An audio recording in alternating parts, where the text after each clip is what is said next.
Okay, സ്വോത്രം, hallelujah, സ്വോത്രം, സ്വോത്രം, സ്വോത്രം, സ്വോത്രം, സ്വോത്രം, സ്വോത്രം, സ്വോത്രം, സ്വോത്രം, സ്വോത്രം, സ്വോത്രം, സ്വോത്രം. കർത്താവിൻ്റെ ധന്യനാമം വാഴ്ത്തപ്പെടുമാറാകട്ടെ. ദൈവസന്നിധിയിലായിരിക്കുന്ന വാത്സല്യ ദൈവമക്കൾക്ക് വേഗം വരുന്ന യേശുക്രിസ്തുവിൻ്റെ നാമത്തിൽ സ്നേഹവന്ദനം. ഇന്ന് ഈ സന്ധ്യാസമയം ദൈവസന്നിധിയിൽ നിന്ന് ചില വചനങ്ങളെ ധ്യാനിപ്പാൻ കർത്താവ് നമുക്ക് കൃപ തരട്ടെ. ഇന്ന് രാവിലെ ഹൃദയത്തിൽ കർത്താവ് പ്രകാശിപ്പിച്ച ആ ഒരു വചനഭാഗം നമുക്ക് വേഗത്തിൽ വായിക്കാം. തിമോഥെയോസിൻ്റെ 2-ാം ലേഖനം 4-ാം അധ്യായം 1 മുതൽ 8 വരെയുള്ള വാക്യങ്ങൾ ഇപ്പോൾ ഇവിടെ വായിക്കും. ഞാൻ ദൈവത്തെയും ജീവികൾക്കും മരിച്ചവർക്കും ന്യായവിസ്താരം നടത്തുവാനുള്ള യേശു ക്രിസ്തുവിനെയും സാക്ഷി വെച്ച് അവന്റെ പ്രത്യക്ഷതയും രാജ്യവും ചൊല്ലി സത്യം ചെയ്ത് കൽപ്പിക്കുന്നത്, വചനം പ്രസംഗിക്കുക, സമയത്തിലും അസമയത്തിലും ഒരുങ്ങി നിൽക്കുക, സകല ദീർഘക്ഷമയോടും ഉപദേശത്തോടും കൂടെ ശാസിക്കുക, തർജ്ജനം ചെയ്യുക, പ്രബോധിക്കുക.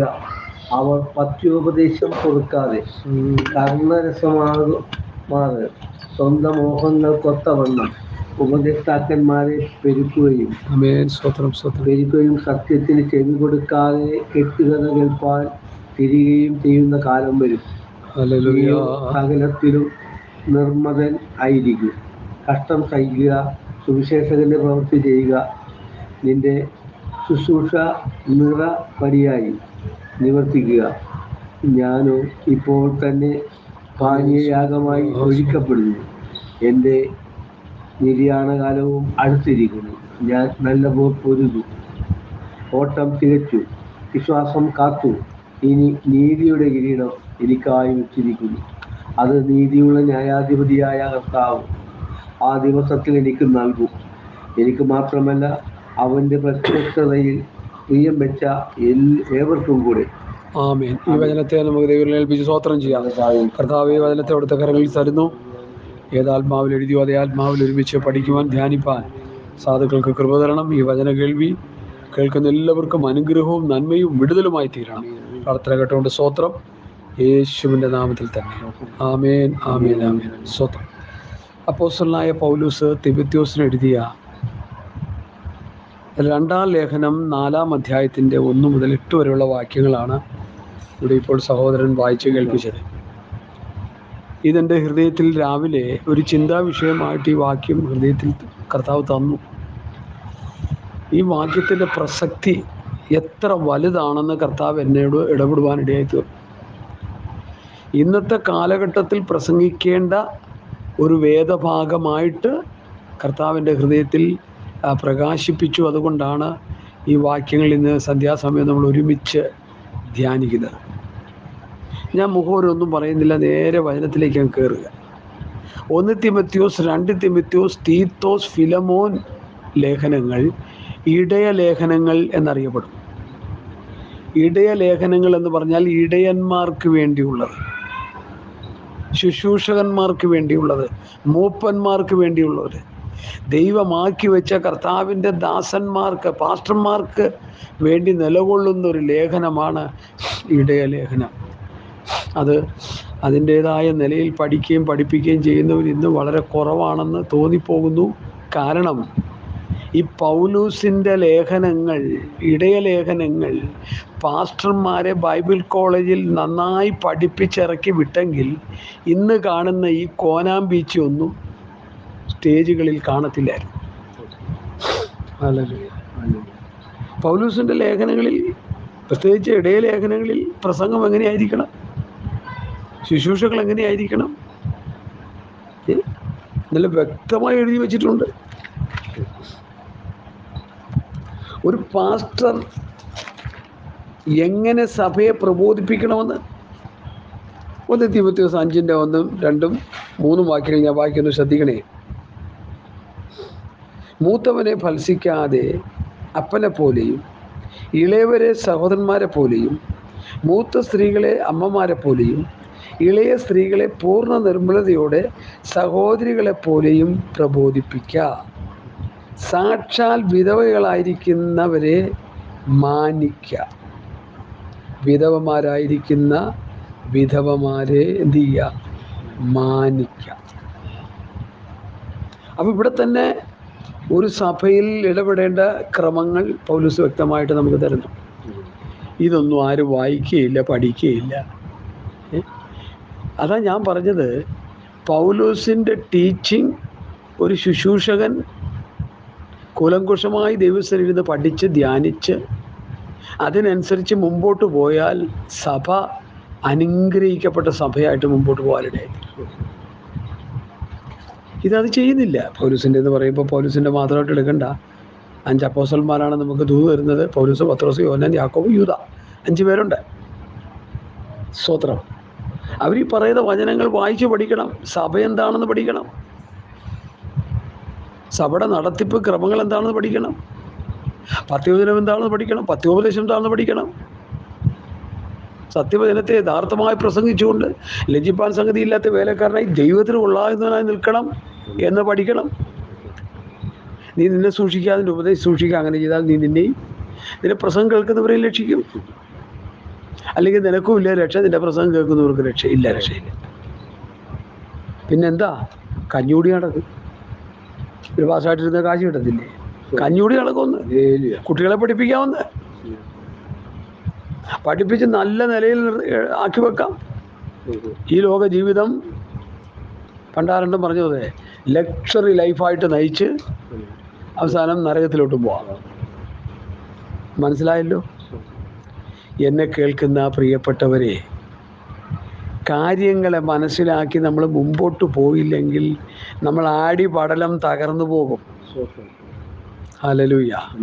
ഇവിടെ പൗലോസ് വായിച്ച വാക്ക് ഞാൻ വായിച്ചിട്ട് ഞാൻ വാസ്തവത്തിൽ കോരിത്തരിച്ചിരുന്നു പോയി. പൗലോസിൻ്റെ ഈ വേദഭാഗത്തെക്കുറിച്ച് വേദപണ്ഡിതന്മാരുടെ അഭിപ്രായം, പൗലോസ് മരിക്കുന്നതിന് മുൻപ്, രക്തസാക്ഷിയാകുന്നതിന് മുൻപ് തിമോഥെയോസിനോട് പറയുന്ന ഏറ്റവും മർമ്മപ്രധാനമായ ഒരു വേദാംശമാണ് ഞാനിവിടെ വായിച്ചത്. 2 തിമോഥെയോസിൻ്റെ ലേഖനം 4-ാം അധ്യായത്തിൻ്റെ 1 മുതൽ 8 വരെയുള്ള വാക്യം. ഞാൻ ദൈവത്തെയും ജീവികൾക്കും മരിച്ചവർക്കും ന്യായവിസ്താരം നടത്തുവാനുള്ള ക്രിസ്തുവേശുവിനെയും സാക്ഷി വെച്ച് അവൻ്റെ പ്രത്യക്ഷതയും രാജ്യവും ചൊല്ലി സത്യം ചെയ്ത് കൽപ്പിക്കുന്നത്. ഈ വാക്യത്തിൽ തന്നെ ഉണ്ട് ദൂത്. എന്താ? ദൈവത്തെയും ജീവികൾക്കും മരിച്ചവർക്കും ന്യായവിസ്താരം നടത്താനുള്ള ക്രിസ്തുവേശുവിനെയും സാക്ഷി വെച്ച്. അപ്പോൾ ജീവിച്ചിരിക്കുന്നവർക്കും മരിച്ചവർക്കും ഒരു ന്യായവിസ്താരമുണ്ട്. മരിച്ചു പോയെന്ന് വെച്ച് ഫ്രീ ആയിട്ട് അങ്ങ് പോകാമെന്ന് കരുതരുത്. പണ്ട് ഈ വിലപിടിപ്പുള്ള സാധനങ്ങളൊന്നും കൊണ്ടുവരാതെ ചുമ്മാ ഒരു ബ്രീഫ് കേസുമായിട്ട് ഗൾഫിൽ നിന്നൊക്കെ വരുന്നവർക്ക് ഗ്രീൻ ചാനലിലൂടെ കയറി അങ്ങ് പോവാം. അവർക്ക് ലഗേജിൻ്റെ ചെക്കിംഗ് ഒന്നുമില്ല. കെട്ടിപ്പൂട്ടി ലഗേജുമായിട്ടൊക്കെ 100, 150, 500 കിലോ ഒക്കെ കൊണ്ടുവരുന്നവൻ അവിടെ ഈ കെട്ടുവെള്ളം കിടക്കുന്ന പോലെ കെട്ടി നിൽക്കണം. കൊണ്ടുവരുന്നതിൽ പകുതി താനേ നമുക്ക് കിട്ടുള്ളൂ, അത് വേറെ കാര്യം. ബാക്കി പകുതിയൊക്കെ എന്ത് ചെയ്യും? അത് ഏതെങ്കിലും നിലയിലൊക്കെ അന്യാപനപ്പെട്ടു പോയി നിരന്തര സംഭവങ്ങളാണ്. ഇപ്പം പിന്നെ അതുകൊണ്ട് ഇച്ചിരി കൊണ്ടുവരൽ കുറവുണ്ടെന്ന് എനിക്ക് തോന്നുന്നുണ്ട്. പോട്ടെ, നമ്മുടെ വിഷയമല്ല. അപ്പോൾ ഈ ഗ്രീൻ ചാനലിൽ പോകുന്ന പോലെ നമുക്ക് അങ്ങ് പോകാൻ പറ്റത്തില്ല. മരിച്ച് ക്രിസ്തുവിൽ മരിച്ചവർ ജീവനോടിരിക്കുന്നവരും ക്രിസ്തുവിൽ മരിച്ചവരും കർത്താവിൻ്റെ വരവിൽ എന്ത് ചെയ്യും? ഉയർത്തെഴുന്നേൽക്കും. ജീവനോടിരിക്കുന്നവർ രൂപാന്തരം കിട്ടും. അല്ലാതെ പാപികളായി മരിച്ചു പോയാലോ ഒടുക്കത്തെ പുനരുത്ഥാനത്തിൽ ഉയർത്തെഴുന്നേറ്റ് വന്ന് ദൈവത്തിൻ്റെ വെള്ള സിംഹാസനത്തിൻ്റെ മുൻപിൽ നിന്നുകൊണ്ട് കർത്താവ് അവർ ചെയ്ത പാപങ്ങൾക്കും തെറ്റുകൾക്കും അനുസരിച്ച് അവരെ ശിക്ഷ വിധിച്ച് അവരെ നിത്യമായ നരകാഗ്നിയിലേക്ക് തള്ളിക്കളയും. ദൈവത്തെയും ജീവികൾക്കും മരിച്ചവർക്കും ന്യായവിസ്താരം നടത്തുവാനുള്ള ക്രിസ്തുയേശുവിനെയും സാക്ഷി വെച്ച്. ഹല്ലേലൂയ. പ്രവൃത്തി പുസ്തകം 10-ാം അധ്യായത്തിൻ്റെ 42 വായിച്ചേ. പ്രവൃത്തി 10:42.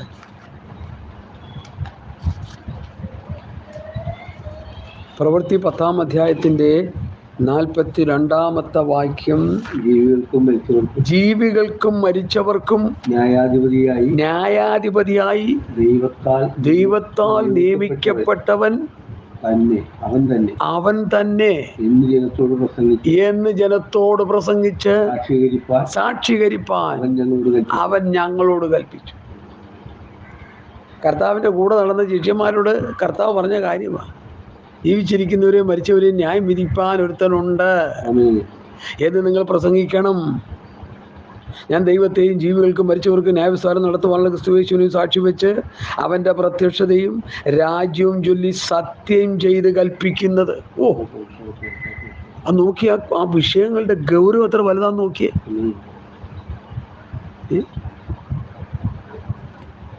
ഈ ബാംഗ്ലൂരിൽ പ്രസംഗിച്ചുകൊണ്ടിരിക്കുന്ന ഈ കിടന്ന് ബഹളം വെച്ചുകൊണ്ടിരിക്കുന്ന സഹോദരന്മാരെ ഞാൻ സസൂക്ഷ്മം വീക്ഷിച്ചിട്ട് ഇവർ വചനത്തിൻ്റെ യാതൊന്നും അവിടെ തുറന്നു വയ്ക്കുന്നില്ല.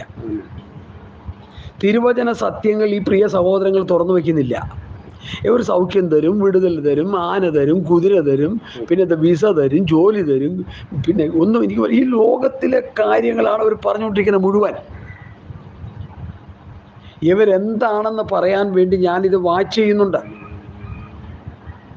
ഞങ്ങളുടെ എറണാകുളത്ത് കിടക്കുന്ന ഒരു സഹോദരൻ വന്ന് പറഞ്ഞതൊക്കെ ഞാൻ 100 പ്രാവശ്യം പറഞ്ഞു, നിങ്ങൾ ക്ഷമിക്കണം എന്നോട്. നമുക്ക് റിയൽ എസ്റ്റേറ്റ് തരാൻ പോകുന്നു, നമ്മുടെ കോടികൾ നമുക്ക് സഭയിലേക്ക് ഒഴുകി തരാൻ പോകുന്നു, നമ്മൾ പറയണനുസരിച്ച് വേണം ഗവൺമെൻറ് പോകാൻ പോകുന്നു. എന്തൊക്കെയാണ് ഈ പാവം പിടിച്ച സഹോദരൻ പറഞ്ഞു പിടിപ്പിച്ചത്? എൻ്റെ പൊന്നു സഹോദരൻ, നീ പോയിരുന്ന് വേദോസ്തം വായിച്ച് പഠിക്കേ. പുതിയ നിയമസഭ എന്താണെന്നും സഭയ്ക്കുള്ള ലിഖിതമായ ഉപദേശം എന്താണെന്നും പ്രമാണം എന്താണെന്നും ഞങ്ങൾ വാക്കിനാലോ ലേഖനത്താലോ തന്ന പ്രമാണങ്ങളെ മുറുകെ പിടിക്കുക. ഈ പ്രമാണം എന്താണെന്നൊന്ന് വായിച്ചു പഠിക്കേ. എന്തിന് ഈ സമയം മെനക്കെടുത്തുന്നു? എന്തിന് മറ്റുള്ളവരെ കൂടി തെറ്റിലേക്ക് വലിച്ചടയ്ക്കുന്നു? ഇവിടെ ധന്യനായ പൗലോസ്ലീഹ താൻ മരിക്കുന്നതിന് മുൻപ് നിജപുത്രനായ സ്വത്രം പൗലൂസിന്, നിജപുത്രൻ ഓൺ സൺ, സ്വന്തം മകൻ, നിജപുത്രനായ പൗലൂസിന് താൻ കൊടുക്കുന്ന നിർദ്ദേശമാണ്, ഞാൻ ദൈവത്തെയും ജീവികൾക്കും മരിച്ചവർക്ക് ന്യായാധിപതിയായി ന്യായവിസ്താരം നടത്താനുള്ള ക്രിസ്തുയേശുവിനെയും സാക്ഷി വെച്ച് അവൻ്റെ പ്രത്യക്ഷതയും രാജ്യവും ചൊല്ലി സത്യം ചെയ്ത് കൽപ്പിക്കുന്നത്. വചനം പ്രസംഗിക്കുക, സമയത്തും അസമയത്തും ഒരുങ്ങിയിരിക്കുക, വചനം പ്രസംഗിക്കുക. വചനം പ്രസംഗിക്കുക എന്ന് പറയുമ്പോൾ സത്യവചനത്തെ യഥാർത്ഥമായി പ്രസംഗിച്ചുകൊണ്ട് ലജ്ജിപ്പാൻ സംഗതിയില്ലാത്ത വേലക്കാരനായി ദൈവത്തിന് കൊള്ളാവുന്നവരാ നിൽക്കാൻ ശ്രമിക്കുക. നീ നിന്നെ സൂക്ഷിക്കുക, നിന്റെ ഉപദേശത്തെ സൂക്ഷിക്കുക. അങ്ങനെ ചെയ്താൽ നീ നിന്നെയും നിന്റെ പ്രസംഗം കേൾക്കുന്നവരെയും രക്ഷിക്കും. ഒരു കർത്താവിൻ്റെ ശിഷ്യൻ അല്ലെങ്കിൽ ഒരു സഭയുടെ മൂപ്പൻ, ഒരു പാസ്റ്റർ, ഒരു ശുശ്രൂഷകൻ ചെയ്യേണ്ട കാര്യമാണ് ഇവിടെ തിമത്യോസിന് പൗലോസ് കൈമാറ്റം ചെയ്യപ്പെടുന്ന അതിശ്രേഷ്ഠമായ ഉപദേശം. ഇത് വിട്ടുകളയരുത്. വചനം പ്രസംഗിക്കുക, സമയത്തും അസമയത്തും ഒരുങ്ങിയിരിക്കുക. ഞാനിത് വായിച്ചപ്പോൾ എത്രയോ പ്രാവശ്യം ഞാൻ ഇത് വായിച്ചിട്ടുണ്ട്, എത്രയോ പ്രാവശ്യം ഈ വിഷയങ്ങൾ എടുത്ത് പ്രസംഗിച്ചിട്ടുണ്ട്. പക്ഷേ ഇന്ന് രാവിലെ എൻ്റെ ഹൃദയത്തിൽ ഈ വിഷയം ഒരു തീ പോലെ അങ്ങോട്ട് കത്താനിടയായി. ഞാൻ അപ്പം തന്നെ ഇതങ്ങ് നോട്ട് ചെയ്യാനിടയായി. എൻ്റെ പേഴ്സണലായിട്ടുള്ള ഡയറിയിൽ ഞാനത് പെട്ടെന്ന് അങ്ങ് നോട്ട് ചെയ്തു. കാരണം കർത്താവ് തരുന്ന ചിന്തകൾ അങ്ങ് മറന്നു പോകാൻ സാധിക്കും. ഒത്തിരി മറവിയുണ്ട്. മറന്നു പോകാതിരിക്കാൻ ആ ഡേറ്റ് സഹിതം ഞാൻ ആ വിഷയം, ഈ ഭാഗങ്ങൾ അവിടെ 2 തിമോഥെയോസ് 4:1 മുതൽ 8 വരെയുള്ള വാക്യം എഴുതാനിടയായി. അതിൻ്റെ വിഷയ വിഭജനത്തിലേക്ക് നമ്മൾ വരികയാണ്. ഈ വിഷയത്തെ വിഭജിച്ച് സംസാരിക്കണം. പൗലോസ് പറഞ്ഞ കാര്യങ്ങൾ അങ്ങനെ വായിച്ചു വിട്ടാലും നല്ലതാണ്. പക്ഷെ ഒന്ന് വിഭജിച്ച് അതിൻ്റെ വിശദാംശങ്ങളിലേക്കൊന്ന് ഇറങ്ങി ആ ഹോമിലിറ്റിക്സിൻ്റെ ശരിയായ ആ രീതിയിലേക്ക് കാര്യങ്ങൾ പോകുമ്പോൾ നമുക്കിത് വളരെ അനുഗ്രഹമായി തീരും. അതിൻ്റെ പൊരുളുകൾ തിരിച്ചു കൊടുക്കുമ്പോൾ വളരെ അനുഗ്രഹമായി തീരും. ക്ഷണം വായിച്ച് വായിച്ച് വായിച്ച് കുടഞ്ഞ സമയത്ത് ഫിലിപ്പോസ് പൊരുൾ തിരിച്ചു കൊടുത്തുകൊണ്ട് അവൻ രക്ഷപ്പെട്ടത്. മനസ്സിലായോ? അല്ലെങ്കിൽ അവൻ നരകത്തിൽ പോയെന്നെ. ഇന്ന് പലരും വായിച്ചുകൊണ്ടിരിക്കുക, ഒരു പിടിയും കിട്ടുന്നില്ല. വായിച്ച് വായിച്ച് കുഴയുന്നതല്ലാതെ പിന്നെ നല്ലൊരു ശതമാനം ആൾക്കാരും വായിക്കാറില്ല. ഈ മാന്തിൽ പോയി പെട്ടതോടുകൂടി വായന കുറഞ്ഞു. എന്നെ കേൾക്കുന്ന പ്രിയപ്പെട്ടവരെ, സത്യവേദ പുസ്തകം വായിച്ചു പഠിക്കുക. അത് വേദപുസ്തകം തന്നെ വായിക്കാം. മൊബൈലിലിട്ട് എത്ര മാന്തിയാലും കുഴപ്പമൊന്നുമില്ല. പക്ഷേ എങ്കിലും അത് സത്യവേദ പുസ്തകം വായിച്ച് പഠിക്കുന്നതാണ് അതിൻ്റെ രീതി. പ്രാർത്ഥനയോടെ വചനം ധ്യാനിക്കുകയും വായിക്കുകയും പഠിക്കുകയും ചെയ്യുന്നവന് കാര്യങ്ങളുടെ വ്യക്തത, ക്ലാരിറ്റി ആയിട്ട് കാര്യങ്ങളെ മനസ്സിലാക്കാൻ കഴിയും. ഹല്ലേലൂയ. പൗലോസ് പറയണം, വചനം പ്രസംഗിക്കുക, സമയത്തും അസമയത്തും ഒരുങ്ങിയിരിക്കുക. ഏത് സമയത്തും ഒരുങ്ങിയിരിക്കുക, സമയത്തും അസമയത്തും കർത്താവിൻ്റെ വരവിന് വേണ്ടി ഒരുങ്ങിയിരിക്കുക. ഇന്നല്ലെങ്കിൽ നാളെ നാം ഈ ലോകത്തിൽ നിന്ന് മാറ്റപ്പെടും. മരണം നമുക്കെതിരെ വരും. മരണം വരുമൊരു നാൾ ഓർക്കുക മർത്യാനി. ബാക്കി അറിയാമോ? നല്ലൊരു ശ്ലോകമാണ്, രണ്ടുപേരും കൂടി ഉണ്ട്, അത് മറന്നുപോയി. മരണം വരും, സൽകൃത്യങ്ങൾ ചെയ്യുക നീ. എൻ്റെ ബാക്കി അലസത കൂടാതെ. സൽകൃത്യങ്ങൾ ചെയ്യുക നീ അലസത കൂടാതെ. കണ്ടോ, ഒന്നും അറിഞ്ഞുകൂടാത്ത പാവങ്ങളാണ് ഈ പാട്ട് പാടി പഠിപ്പിച്ചത്. ഇപ്പം നമുക്കതിൻ്റെ താലും തുമ്പും ഒന്നും അറിഞ്ഞുകൂടാണ്ടായി. മരണം വരും, ഒരിക്കൽ മരണവും, പിന്നെ ന്യായവിധി മനുഷ്യന് നിയമിച്ചിരിക്കുന്നു. എപ്പോഴാണ് നമ്മുടെ മരണവും നമുക്കറിയത്തില്ല. എപ്പോഴാണ് നമുക്ക് വിളി വരുന്നതെന്ന് നമുക്കറിയത്തില്ല. എപ്പോഴാണ് ഈ ശരീരത്തിൽ നിന്ന് പ്രാണൻ വിട്ടുപോകുന്നതെന്ന് അറിയത്തില്ല. എപ്പോൾ വന്നാലും ഒരുങ്ങിയിരിക്കുക, ഉണർന്നിരിക്കുക, സദാകാലം ഉണർന്നും പ്രാർത്ഥിച്ചുകൊണ്ടിരിക്കുക. കാലത്തോ വെളുപ്പിനോ കോഴി കൂകുമ്പോഴോ എപ്പോഴാണ് കർത്താവ് വരുന്നതെന്ന് അറിയില്ലെന്ന് ശിഷ്യന്മാരോട് പറഞ്ഞു. കർത്താവ് പറഞ്ഞു, ഒരുങ്ങിയിരുന്നോളാൻ പറഞ്ഞു. സമയവും കാലവും അറിയായിക്കാൽ സദാകാലം ഉണർന്നും പ്രാർത്ഥിച്ചുകൊണ്ടിരിക്കാൻ പറഞ്ഞു. എനിക്കത് ചെയ്യാനായിട്ട് കർത്താവ് കൃപ തന്നുകൊണ്ടിരിക്കുകയെന്ന് ഞാൻ വിശ്വസിക്കുക. ഉണർന്നും പ്രാർത്ഥിച്ചുകൊണ്ടിരിക്കുക. ദിവസം 2, 3, 4 നേരം പ്രാർത്ഥനയും വചനധ്യാനവുമായിട്ട് ഇങ്ങനെ പുട്ടിന് വീരിടുന്ന പോലെ ഇങ്ങനെ പോകുന്നതുകൊണ്ട് സന്തോഷവും സമാധാനവും പ്രത്യാശയും ഹൃദയത്തിൽ ഇങ്ങനെ വർദ്ധിച്ചു വന്നുകൊണ്ടിരിക്കുക. മരണഭീതി പക്ക അങ്ങ് പോയെന്ന് പറയാം. എപ്പം മരിച്ചാലും പൗലോസ് പറഞ്ഞതുപോലെ എനിക്ക് മരിക്കുന്നത് ലാഭവും ജീവിക്കുന്നത് ക്രിസ്തു. അത് ഒരു ഭക്തനെ സംബന്ധിച്ചിടത്തോളം. ചിലർ വിചാരിച്ചിരിക്കുന്നത് ഈ പൗലോസ് എഴുതിയിരിക്കുന്ന ലേഖനങ്ങൾ പൗലോസിൻ്റെ അഭിപ്രായങ്ങളാണെന്ന്. പൗലോസ് എഴുതിയിരിക്കുന്ന ലേഖനങ്ങൾ പൗലോസിൻ്റെ വെളിപ്പാടുകൾ എഴുതി വെച്ചിരിക്കുക. അത് നമുക്ക് വലിയ ബന്ധമൊന്നും വേണ്ടെന്നാണ് എഴുതിയിരിക്കുന്നത്. ചില കുരുതി ലേഖനം വായിച്ച് പഠിക്കുക. അവിടെയും ഇവിടെയും ദൈവജനത്തിന് കർത്താവ് യേശു രക്ഷിതാവിന് എടുക്കപ്പെട്ട് എല്ലാവർക്കും എഴുതി വെച്ചിരിക്കുന്നതാണ്. നമുക്ക് തന്നിരിക്കുന്ന പ്രമാണമായത്, വ്യവസ്ഥയായത്. വചനം പ്രസംഗിച്ചോണം ശുശ്രൂഷകന്മാരെ. കൊരയും ചിരിയും ശർദ്ദലും പിന്നെ കൂകലും, സഹോദരിമാരെയും പെണ്ണുങ്ങളെ കൊണ്ട് കുരപ്പിക്കുകയും ചിരിപ്പിക്കുകയൊക്കെ ചെയ്യുന്നത് നിർത്തണം. ദൈവത്തിൻ്റെ ന്യായവിധി നിങ്ങളുടെ മേൽ വരും, സൂക്ഷിക്കണം. ഞങ്ങൾക്കിത് പറയാതിരിക്കാൻ പറ്റത്തില്ല. കാരണം ദൈവസഭയുടെ അപ്പോസ്തലന്മാർ നിങ്ങളല്ല. പൗലൂസും പത്രോസും യോഹന്നാനും യാക്കോബും യൂദയ, അവരെ അപ്പോസ്തലന്മാർ. അവർ പറയുന്നത് ഒരക്ഷരം ഒരു വരവണ്ണം തെറ്റാതെ അനുസരിക്കാൻ ബാധ്യസ്ഥരാണ് നമ്മൾ. അതിനായി ഇത് ലിഖിതമായി നമ്മുടെ കയ്യിൽ എഴുതി തന്നിരിക്കുന്നത്. വചനം പ്രസംഗിക്കുക, സമയത്തും അസമയത്തും ഒരുങ്ങിയിരിക്കുക, സകല ദീർഘക്ഷമയോടും ഉപദേശത്തോടും കൂടി ശാസിക്കുക, തർജ്ജനം ചെയ്യുക, പ്രബോധിപ്പിക്കുക. നോക്കി, ഒന്ന് വചനം പ്രസംഗിക്കുക, സമയത്തും അസമയത്തും ഒരുങ്ങിയിരിക്കുക, സകല ദീർഘക്ഷമയോടും ഉപദേശത്തോടും കൂടെ ശാസിക്കുക, തർജ്ജനം ചെയ്യുക, പ്രബോധിപ്പിക്കുക. ഈ തർജ്ജനം ചെയ്യാന്ന് പറഞ്ഞാൽ ഇന്നാള് ഞാനൊരാളോട് ചോദിച്ചിട്ട് പുള്ളിക്ക് അറിയത്തില്ല. ഈ ചെയ്ത തെറ്റിനി മേലിൽ ചെയ്യരുത്, തർജ്ജനം ചെയ്തുകൂടെ, വാണിംഗ് കൊടുക്കുക, തർജ്ജനം ചെയ്യുക. വിശ്വാസി നന്നാകാതിരിക്കുന്നതിൻ്റെ കാരണം ഇതാ. 10 ചക്രമുള്ള അച്ചായൻ വന്ന് അച്ചായൻ പറയുന്ന പാസ് കേൾക്കുന്നത്, പിന്നെ എങ്ങനെ സഭ നന്നാവും? ഇന്നുകൂടി ഒരു സഹോദരൻ എന്നോട് പറഞ്ഞു, ഞങ്ങളുടെ ആ സ്ഥലമൊന്നും ഞാൻ പറയുന്നില്ല, ഞങ്ങളുടെ ചർച്ചിൽ കാശുള്ള അച്ചായന്മാർ കുറച്ച് പേരുണ്ട്. അതുകൊണ്ട് അവരുടെ പിള്ളേർ മൊബൈൽ കൊണ്ടുപോയി എന്ന് വിളിച്ചാലും, അവർ സഭായം നടന്നുകൊണ്ടിരിക്കുമ്പോൾ കോൾ വരുമ്പോൾ എടുത്തുകൊണ്ട് ഇറങ്ങി ഓടിയാലും പാസ്റ്റർമാരൊന്നും പറയത്തില്ല. കാരണം പറഞ്ഞു കഴിഞ്ഞാൽ പാസ്റ്ററിൻ്റെ വിക്കറ്റ് കൊണ്ട് അവർ പോയി. മനസ്സിലായില്ലേ? സഭായോഗത്ത് മൊബൈൽ ഫോണ് അടിക്കുന്നത് അത് ഭൂഷണമല്ല. ഈ സഭായോഗം എന്ന് തന്നെ പറഞ്ഞാൽ അത് തന്നെ ഇല്ലാതിരിക്കുക ഇപ്പോൾ. ചുമ്മാ കൂടി വന്ന് കുറേ പാട്ടും പാടി ബഹളം വെച്ചുകൊണ്ട് പോകുന്ന ഒരു രീതിയായി സഭായോഗങ്ങൾ മാറി. ആരാധന പറ്റ നഷ്ടപ്പെട്ടു, വചനപ്രഘോഷണങ്ങൾ നഷ്ടപ്പെട്ടു, വിശുദ്ധരുടെ ഉപദേശങ്ങൾ നഷ്ടപ്പെട്ടു, പത്യോപദേശം സഭകളിൽ പ്രസംഗിക്കുന്നില്ല. അമേരിക്കയിൽ പോയ പാസ്റ്റർ അമേരിക്കൻ വിവരണമാണ് നടത്തുന്നത്. ഗൾഫിൽ പോയി സൗദി അറേബ്യയിൽ പോയ പാസ്റ്റർ സൗദിയിൽ പോയി ശുശ്രൂഷ ചെയ്തതിൻ്റെ ആ വിവരണമാണ് ഇവിടെ പറഞ്ഞുകൊണ്ടിരിക്കുന്നത്. ഹല്ലേലൂയ, സ്തോത്രം. മനസ്സിലാക്കുക സഹോദരങ്ങളെ, എനിക്ക് പറയാനുള്ളത് താവേ സ്തോത്രം സ്തോത്രം സ്തോത്രം സ്തോത്രം സ്തോത്രം. Hallelujah hallelujah. എനിക്ക് പറയാനുള്ളത് എൻ്റേതായ അഭിപ്രായങ്ങളൊന്നും തന്നെയില്ല.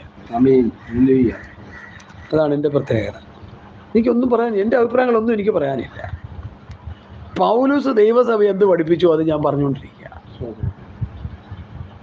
സഹോദരങ്ങളെ ശ്രദ്ധിച്ച് കേൾക്കണേ. പൗലോസ് എന്താണ് ദൈവസഭയെ പഠിപ്പിച്ചത്, പൗലോസ് എന്താണ് തൻ്റെ ശിഷ്യന്മാരെ പഠിപ്പിച്ചത്, അത് തന്നെ എനിക്ക് പറയാനുള്ളൂ. ഒരക്ഷരം കൂട്ടിയോ കുറച്ചോ പറയാൻ എനിക്ക് അനുവാദമില്ല. ശ്രദ്ധിക്കണേ. ഞങ്ങൾ നിങ്ങളോട് അറിയിച്ചതിന് വിപരീതമായി ഞങ്ങളാകട്ടെ, സ്വർഗത്തിൽ നിന്നൊരു ദൂതനാകട്ടെ നിങ്ങളുടെ സുവിശേഷം അറിയിച്ചാൽ അവൻ ശപിക്കപ്പെട്ടവൻ. അപ്പം അവർ പറഞ്ഞു വെച്ചിരിക്കുന്ന വ്യവസ്ഥ തെറ്റിച്ചു പറയാനോ കോട്ടിക്കളയാനോ കൂട്ടുചേർക്കാനോ മറിച്ച് കളയാനോ ഒരു പാസ്റ്ററിന്, ഒരു മൂപ്പന്, ഒരു ശുശ്രൂഷകന് യാതൊരു കാരണവശാലും അനുവാദം ദൈവം തരുന്നില്ല.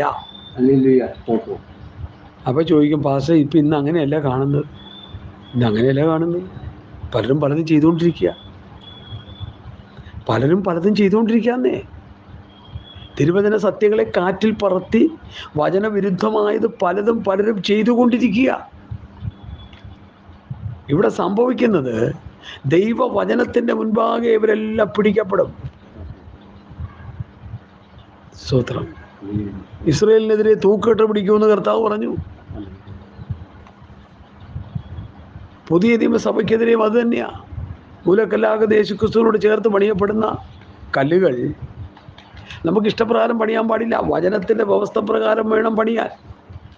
ഒരു വിശ്വാസി സഭയിൽ വന്നു കഴിഞ്ഞാൽ അവൻ്റെ ഇഷ്ടത്തിനനുസരിച്ചോ നമ്മുടെ ഇഷ്ടത്തിനനുസരിച്ചല്ല അവനെ വചനത്തിലൂടെ പ്രബോധിപ്പിക്കേണ്ടത്. ദൈവ ഇഷ്ടത്തിനനുസരിച്ച്, ദൈവഹിതപ്രകാരം, ദൈവവചനത്തിൻ്റെ ഉപദേശപ്രകാരം, പുതിയ നിയമസഭയ്ക്ക് ദൈവം തന്നിരിക്കുന്ന പ്രമാണപ്രകാരം, വ്യവസ്ഥ പ്രകാരം അവനെ ദൈവവചനം പഠിപ്പിച്ച് അവനെ പ്രബോധിപ്പിച്ച് ക്രിസ്തുവിൽ തികഞ്ഞവരാക്കി നിർത്തുക എന്നുള്ള വലിയ ഉത്തരവാദിത്വമാണ് ദൈവദാസന്മാർക്ക് ദൈവം കൊടുത്തിരിക്കുന്നത്. അതിൽ കൃത്യവിലോപം ചെയ്തുകൊണ്ടിരിക്കുന്നു എന്നാണ് ഞാൻ പറഞ്ഞുകൊണ്ടിരിക്കുന്നത്. വചനം പ്രസംഗിക്കുക, സമയത്തും അസമയത്തും ഒരുങ്ങിയിരിക്കുക, സകല ദീർഘക്ഷമയോടും ഉപദേശത്തോടും കൂടി ശാസിക്കുക, തർജ്ജനം ചെയ്യുക, പ്രബോധിപ്പിക്കുക. ഇതൊന്നും സഭയിലില്ല.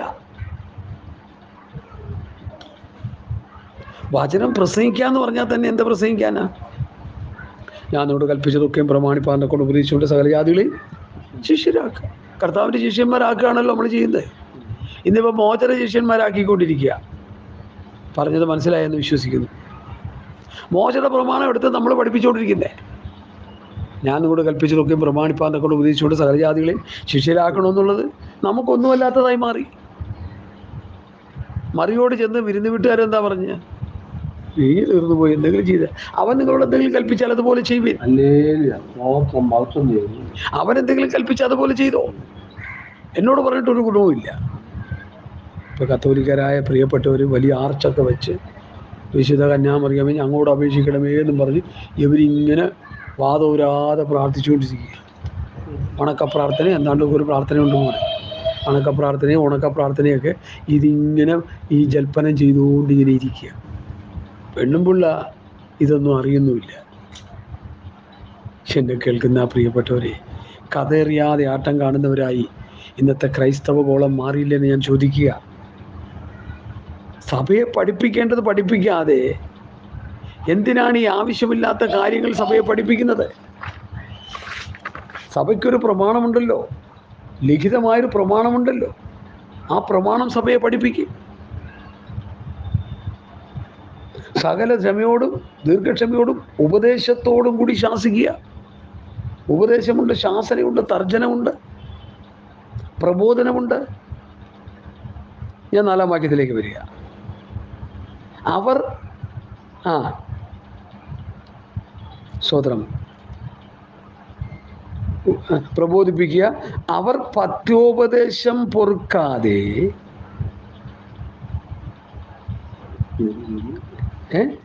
പഥ്യോപദേശം പൊറുക്കാതെ കർണരസമാകുമാറ്. അത് എന്നെ രാവിലെ ചിന്തിച്ചത്. കർണരസം, ചെവിക്ക് നല്ല സുഖമുള്ള കാര്യങ്ങൾ. ചില പാട്ടുകളൊക്കെ കേൾക്കുമ്പോൾ നമുക്ക് നല്ല സുഖമാണ്. ചില പ്രസംഗമൊക്കെ കേൾക്കുമ്പോൾ നമുക്ക് നല്ല സുഖമാണ്. ദൈവം നിന്നെ അനുഗ്രഹിക്കുന്നു എന്ന് പറയുമ്പോൾ അത് കേൾക്കാൻ സുഖമാണ്. ദൈവം നിൻ്റെ തലമുറകളെ മാനിക്കാൻ പോകാമെന്ന് പറഞ്ഞാൽ വലിയ സുഖമാണ്. തലമുറയ്ക്ക് വേണ്ടി ഈ ദിവസങ്ങളിൽ ഉപവാസം പ്രാർത്ഥന നടത്തി ദൈവത്തിൽ വീട് കിടക്കാൻ പറഞ്ഞാൽ അത് വലിയ ഇഷ്ടമുള്ള കാര്യമൊന്നുമില്ല. എൻ്റെ മോൻ ഇടയ്ക്കിടയ്ക്കൊക്കെ ഉപവസിക്കുന്നുണ്ട്, പ്രാർത്ഥിക്കുന്നുണ്ട്. അവൻ്റെ വഴികളെല്ലാം നമുക്കറിയാമോ? നമ്മുടെ മക്കൾ പോകുന്ന വഴികളൊക്കെ നമുക്കറിയാമോ പ്രിയമുള്ളവരെ? പലർക്കും അറിയത്തില്ല. ഇന്നത്തെ തലമുറകളുടെ രീതികളൊന്നും പലർക്കും അറിയത്തില്ല. ഞാനത് നന്നായി മനസ്സിലാക്കിക്കൊണ്ട് ഞാൻ പറയുക. അതുകൊണ്ടാണ് കർത്താവ് പറഞ്ഞത്, യെരൂശലേം പുത്രിമാരോട് നിങ്ങൾ നിങ്ങളെ ഓർത്ത്, എന്നെ ഓർത്ത് കരയേണ്ട, നിങ്ങൾ നിങ്ങളെയും നിങ്ങളുടെ സന്തതികളെ ഓർത്ത് കരയാൻ പറഞ്ഞത് അതുകൊണ്ടാണ്. നമ്മൾ കരഞ്ഞോണം. നമ്മുടെ കുഞ്ഞുങ്ങൾ പാപത്തിൽ വീഴാതെ, അനീതിയിൽ വീഴാതെ, ലോകത്ത് നശിച്ചു പോകാതെ, അവർ കർത്താവിൻ്റെ വരവിൽ കാണപ്പെടുവാൻ രൂപാന്തരപ്പെടുന്നവരുടെ കൂട്ടത്തിലോ ഉയർത്തെഴുന്നേറ്റ് വന്നവരുടെ കൂട്ടത്തിലോ അവരുണ്ടായിരിക്കാൻ തക്കവണ്ണം നമ്മൾ വളരെ ശ്രദ്ധയോടെ അവർക്ക് വേണ്ടി പ്രാർത്ഥിച്ചു കൊണ്ടിരിക്കണം. സന്ദർഭോചിതമായി അവരോട് കാര്യങ്ങൾ പറഞ്ഞ് മനസ്സിലാക്കിക്കൊണ്ടിരിക്കണം. Hallelujah, hallelujah. പഥ്യോപദേശം പൊറുക്കാതെ കർണരസമാകുമാറ്. പഥ്യോപദേശം പറയുമ്പോൾ പലർക്കും എന്താ വല്ലാത്ത അസ്വസ്ഥതയാണ്, ഭയങ്കര അസ്വസ്ഥതയാണ്. സങ്കീർത്തനം പാടി നിന്നെ അനുഗ്രഹിക്കുമെന്ന് പറയുമ്പോൾ ഭയങ്കര സന്തോഷമാണ്. ഇവിടെയാണ് നമ്മൾക്ക് തെറ്റുപറ്റിയത്. ഇവിടെയാണ് പുതിയ നിയമസഭയ്ക്ക് മുള്ളിച്ചെതി സംഭവിച്ചത്. കർത്താവായ യേശുക്രിസ്തുവിൻ്റെ പഥ്യവചനവും ഭക്തിക്കൊത്ത ഉപദേശവും സഭയെ പഠിപ്പിക്കാതെ, വിശ്വാസികളെ ആത്മീയമായി വളർത്തിയെടുക്കാതെ, അവരെ അവരുടെ തന്നിഷ്ടത്തിന് വിട്ട് മുമ്പോട്ട് പോയിക്കൊണ്ടിരിക്കുന്ന ഒരു കാലഘട്ടമാണ്. വിശ്വാസികൾ തകർന്ന് തരിപ്പണമായിക്കൊണ്ടിരിക്കുക. തലമുറകൾ തകർന്ന് തരിപ്പണമായിക്കൊണ്ടിരിക്കുക. കുഞ്ഞുകുട്ടികൾ തകർന്ന് തരിപ്പണമായിക്കൊണ്ടിരിക്കുക. ഹല്ലേലൂയ, സ്തോത്രം, സ്തോത്രം, സ്തോത്രം. കൺവേർഷൻ പന്തലിരിക്കുന്ന പാസ്റ്റർ ഫോൺ വരുമ്പോൾ ഫോൺ എടുത്തുകൊണ്ട് ഓടുന്ന ഞാൻ കണ്ടിട്ടുണ്ട്. ഇവിടെ പ്രാർത്ഥിച്ചുകൊണ്ടിരിക്കുമ്പോൾ ആ കൺവേർഷൻ കഴിയുന്നവരെങ്കിലും സൈലൻറ്റിലിടാനോ എയ്റോപ്ലെയിൻ മോഡിലിടാനോ അവർക്ക് മനസ്സില്ല. ആ കൺവേർഷൻ്റെ ഇടയിലും ഒരു കർത്താവിൻ്റെ ദാസൻ വചനം പ്രസംഗിച്ചുകൊണ്ടിരിക്കുമ്പോൾ ആ പ്രസംഗത്തെ അലങ്കോലപ്പെടുത്താനായിട്ട് സാത്താൻ്റെ ഉപകരണമായി പലരും തീർന്നുകൊണ്ടിരിക്കുക. എനിക്കിത് കാണുമ്പോൾ വളരെ അലർജി തോന്നാറുണ്ട്. ഞങ്ങളുടെയൊക്കെ കൂട്ടായ്മയിൽ അങ്ങനെയാണെങ്കിൽ ഞാനത് പരസ്യമായിട്ട് പറയും. ദയവായി മൊബൈലുള്ളവരൊക്കെ എന്ത് ചെയ്യുക, സൈലൻറ്റിലിടുക, അല്ലെങ്കിൽ ഓഫ് ചെയ്തിടുക, അല്ലെങ്കിൽ എയ്റോപ്ലെയിൻ മോഡിലിടുക, അല്ലെങ്കിൽ ഡോണ്ട് ഡിസ്റ്റർബിൻ്റെ ഓപ്ഷനിലിടുക. മറ്റുള്ളവർക്കത് അരോചകമായി തീരരുത്. ഹല്ലേലൂയ. പഥ്യോപദേശം പൊറുക്കാതെ കർണരസമാകുമാറ്. പഥ്യോപദേശം പ്രസംഗിക്കത്തില്ല. അവരുടെ ചെവിക്ക് ഇഷ്ടമുള്ളത്, അവർക്ക് ഇൻപം തോന്നുന്ന നിലയിൽ അനുഗ്രഹങ്ങൾ വാരിക്കോരി തരുമ്പോൾ ആർക്കും ഇഷ്ടമല്ലാത്ത. പണ്ട് എന്നോടൊരു സഹോദരൻ ചോദിച്ചാൽ ഞാൻ ഇപ്പോഴും നോക്കുന്നുണ്ട്, ദൈവത്തിൻ്റെ ആലോചന വല്ലതും ഉണ്ടോ പാസ്റ്ററേ? ഞാൻ പറഞ്ഞുണ്ടല്ലോ. പൗലോസ് എന്താ പറഞ്ഞ? ദൈവത്തിൻ്റെ ആലോചന ഒട്ടും മറച്ചു വയ്ക്കാതെ ഞാൻ മുഴുവനും അറിയിച്ചു തന്നിരിക്കുന്നു. അയ്യോ, പൗലോസ് തന്നത് മുഴുവൻ ദൈവത്തിൻ്റെ ആലോചനയാണല്ലോ. പത്രോസ് തന്നത് മുഴുവൻ ദൈവത്തിൻ്റെ ആലോചനയാണല്ലോ. യോഹന്നാൻ, യാക്കോബ്, യൂദ തന്നവർ മുഴുവൻ ദൈവത്തിൻ്റെ ആലോചനയാണല്ലോ. അത് പറയുമ്പോൾ അത് വേണ്ട, മകനെ മകളെ എന്ന് വിളിച്ച് കുറേ ആവശ്യമില്ലാത്ത കാര്യങ്ങൾ പറഞ്ഞു കൂട്ടും. അതാണ് പലർക്കും സന്തോഷം. നരകത്തിൽ പോകാൻ വേറെ വഴിയൊന്നും വേണ്ട. ഈ ചപ്പൻ ചവറും പറയുന്നത് കേട്ടാൽ മതി. എന്നെ കർത്താവ് പഠിപ്പിച്ചു, പൗലോസ് പറയുന്നത് മുഴുവൻ ദൈവത്തിൻ്റെ ആലോചനയാണ്. അതാ പ്രവൃത്തി പുസ്തകത്തിൽ പൗലോസ് പറയുന്നല്ലേ. പൗലോസ് അങ്ങനെ പറയുന്നില്ലേ? ആ ഭാഗം എങ്ങനെ പറയുന്നത്? ദൈവത്തിൻ്റെ ആലോചന ഒട്ടും മറച്ചു വയ്ക്കാതെ ഞാൻ മുഴുവനും അറിയിച്ചു തന്നിരിക്കുന്നുവല്ലോ. എടുത്താട്ട് 20-ാം അധ്യായം, പ്രവൃത്തി പുസ്തകം 20-ാം അധ്യായം എടുത്താട്ട് നമുക്കതൊന്ന് വായിച്ചു നോക്കാം. 20 പ്രയോജനമുള്ളതൊന്നും മറച്ചു വയ്ക്കാതെ പരസ്യമായും വീടുതോറും നിങ്ങളോട് അറിയിക്കുകയും ഉപദേശിക്കുകയും ചെയ്തു എന്ന് ദൈവത്തിങ്കിലേക്കുള്ള വിശ്വാസവും ദൈവത്തിങ്കിലേക്കുള്ള മാനസാന്തരവും നമ്മുടെ കർത്താവായ യേശുക്രിസ്തുവിലുള്ള വിശ്വാസവും യഹൂദന്മാർക്കും യവനന്മാർക്കും സാക്ഷീകരിച്ചു എന്ന് നിങ്ങൾ അറിയുന്നുവല്ലോ. അത് 20-21. ഇനി അതിൻ്റെ 27 ദൈവത്തിൻ്റെ ആലോചന ഒട്ടും മറച്ചു വയ്ക്കാതെ ഞാൻ മുഴുവനും അറിയിച്ചു വന്നിരിക്കുന്നു. അപ്പോൾ പൗലൂസ് വന്നിരിക്കുന്ന മുഴുവൻ ദൈവത്തിൻ്റെ ആലോചനയാണ്. ദൈവത്തിൻ്റെ ആലോചന പൗലൂസ് അറിയിച്ചു തന്നിരിക്കാന്നേ. നമുക്കിപ്പോൾ അത് വേണ്ട. ഒരു പ്രവാചകൻ പറയുന്ന ദൈവത്തിൻ്റെ ആലോചന കേട്ടാൽ മതി. ഇവിടെയാണ് പുതിയ നിയമസഭ പതറിയത്. സ്തോത്രം, സ്തോത്രം, സ്തോത്രം, സ്തോത്രം.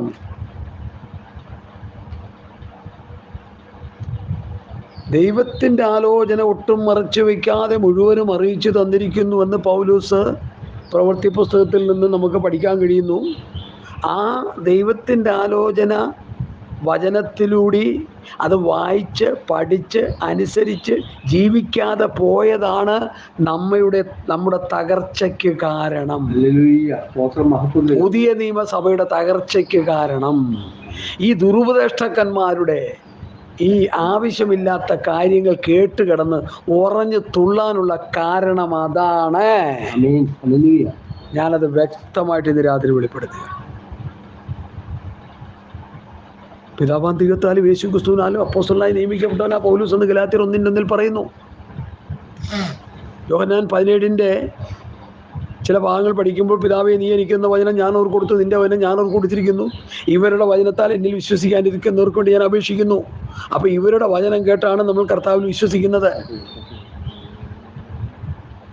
ഇവരുടെ വചനം അനുസരിക്കുമ്പോഴാണ് നമ്മൾ കർത്താവിനെ അനുസരിക്കുന്നത്. അത് പലർക്കും മനസ്സിലായിട്ടില്ലേ മർമ്മം? അപ്പോസ്തലന്മാരുടെ ഉപദേശം എന്ന് പറഞ്ഞാൽ പലർക്കും അങ്ങോട്ട് ദഹിക്കത്തില്ല. കാരണം എന്താ? ശുദ്ധ ഹൃദയം, നല്ല മനസ്സാക്ഷി, നിർവ്യാജ വിശ്വാസമുള്ള ഒരാൾക്ക് അത് മനസ്സിലാവും പറഞ്ഞ. ആത്മാവുള്ളവന് പറഞ്ഞാൽ മനസ്സിലായില്ലെങ്കിൽ മനസ്സിലാകത്തില്ല. ഞങ്ങൾ ദൈവത്തിൽ നിന്നുള്ളവർ ഞങ്ങളുടെ വാക്ക് കേൾക്കുന്നു, ദൈവത്തിൽ നിന്നല്ലാത്തവൻ ഞങ്ങളുടെ വാക്ക് കേൾക്കുന്നില്ല. സത്യത്തിൻ്റെ ആത്മാവ് ഏതെന്നും വഞ്ചനയുടെ ആത്മാവ് ഏതെന്നും ഇതിനാലറിയാം.